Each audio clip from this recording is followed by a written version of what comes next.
Hello everyone. Today we are going to understand a new topic that is endoplasmic reticulum and we are doing it in rapid revision. Let's begin. First of all, endoplasmic reticulum was first discovered by Porter. Porter is a scientist who discovered endoplasmic reticulum. It is a large network of single membrane bond tubules and sheets present in the cytoplasm. So the sheets and the tubules are present in a parallelly arranged manner in the cytoplasm and make endoplasmic reticulum. Endoplasmic reticulum are of three types: cisternae, vesicles, and tubules. If they are arranged parallelly to each other, they are known as cisternae. If they are spherical in structure, they are known as vesicles, and if they are tube like in structure, they are known as tubules. Cisternae are most commonly present in RER, and tubules are most commonly present in SER. RER is rough endoplasmic reticulum, and SER is smooth endoplasmic reticulum. One end of endoplasmic reticulum is connected to the membrane of the nucleus and other end is connected to the plasma membrane. There's a close proximity between the nucleus and the endoplasmic reticulum, as we all know. The nuclear pore, the nuclear membrane of the nucleus has some ribosome studied on it because of the rough endoplasmic reticulum that is closely related to the nucleus. So one part of the endoplasmic reticulum is connected to the nuclear membrane and the other part is connected to the cytoplasm. This also helps in giving a cytoplasmic framework to the whole cytoplasm and the cell of the animal or plant. Now next is our endoplasmic reticulum is absent in prokaryotes and in mature mammalian erythrocytes, that are RBC. I have told in many lectures of my previous that in the mature mammalian RBCs there is no organelle present in it, because the main function of the erythrocyte is to carry oxygen from one place to another place, and to do it more efficiently, more in large quantity.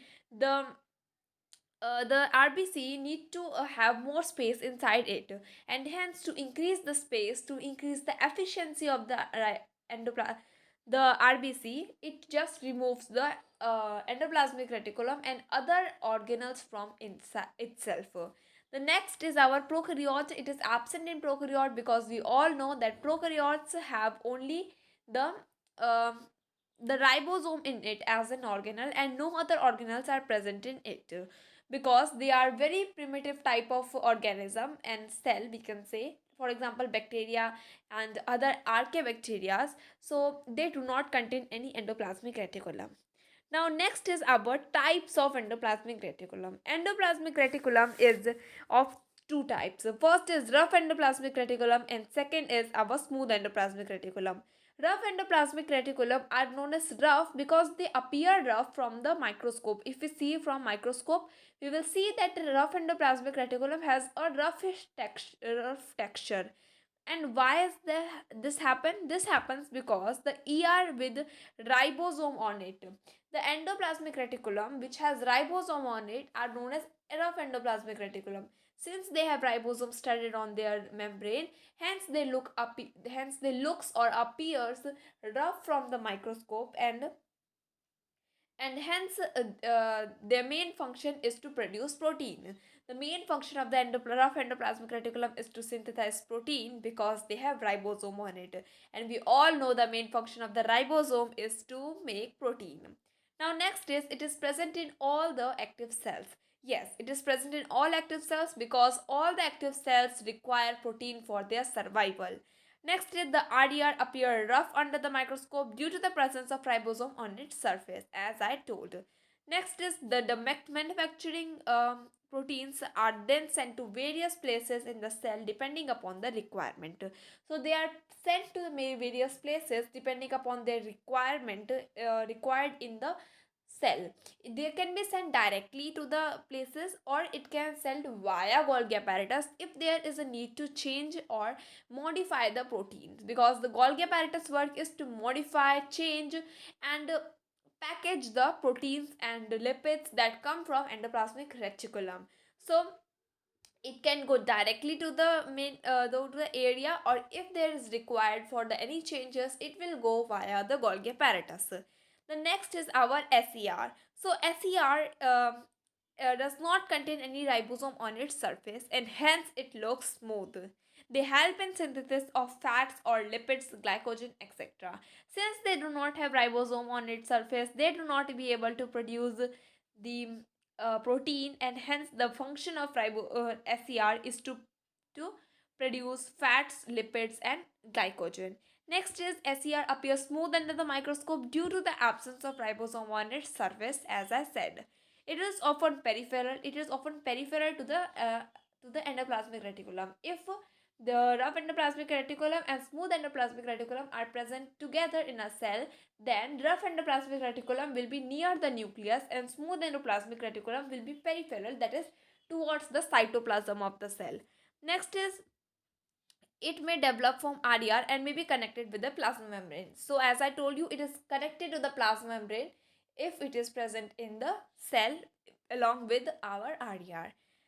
Now let's see the function of the endoplasmic reticulum. We will see the functions all together. So let's see. Endoplasmic reticulum serves as a channel for the transport of material between various regions of cytoplasm. So, as I told you that it makes a channel for the proteins that come from nucleus and their own protein that they make to move from one place to another in the cytoplasm, also to the Golgi apparatus. Next is endoplasmic reticulum function as a cytoplasmic framework providing surface for some of the biochemical activities of the cell. It makes the cytoplasmic framework because it is attached to the nuclear membrane on one side and it is attached to the plasma membrane on the another side, as I had told you in the upper lines.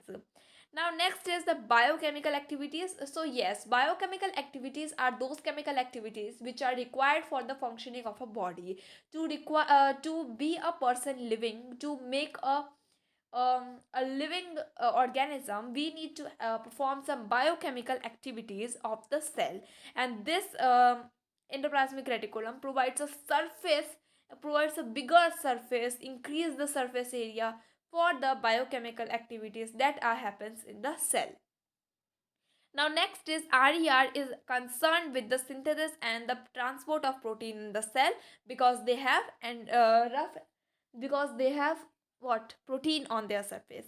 SCR is involved in the process of detoxification of many poison and drugs inside our liver cell of the vertebrate. So the SCR function is to detoxify anything that is present in our body. So it happens generally in the liver cells of the adult organism. So in liver cells there are large amount of SCR present which help in detoxification of drugs and any other chemical that we are intaking inside us. And we all know that our diet is consist of too many chemicals, and in today's days the chemicals have been increased too much in our diet. So the detoxification and the presence of SCR plays a very important role in our body. Next is SCR plays an important role in the biosynthesis of cholesterol lipid. So biosynthesis of cholesterol and lipid is being performed by our SCR. Yes. Next is SCR synthesis steroid hormones such as estrogen, testosterone, and cortisol.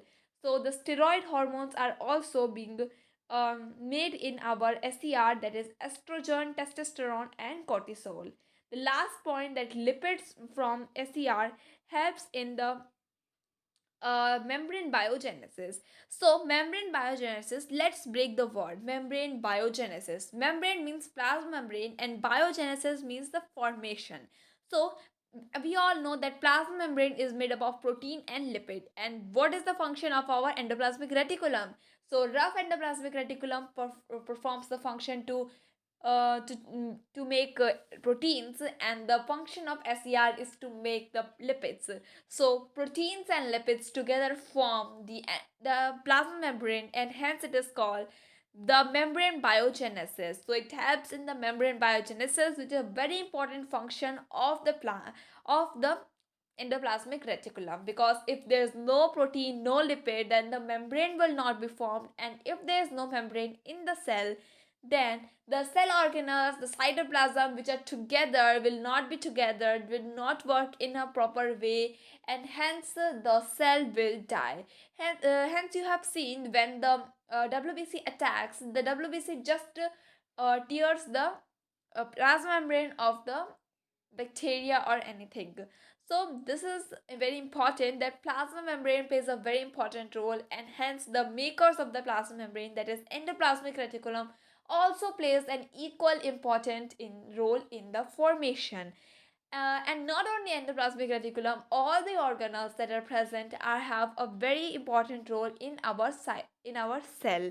So um so that's all for today, and we have learned endoplasmic reticulum in just 10 minutes. Thank you so much. Bye bye, and we will meet in the next video. Thank you.